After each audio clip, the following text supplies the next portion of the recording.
Because we are making spicy saag today. Yes.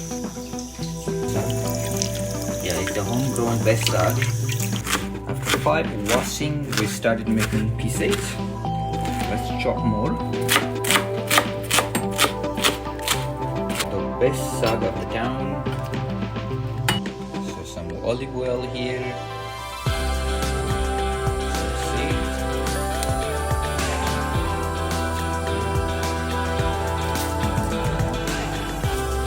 Cumin seeds.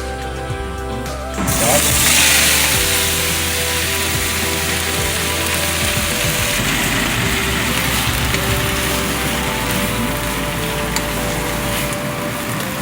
Salt. It's almost ready. That's good enough.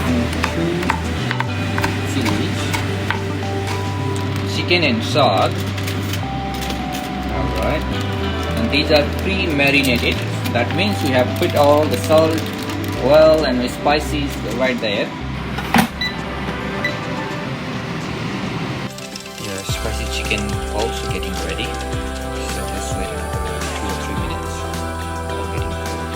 Alright, spicy saag ready and ready to serve.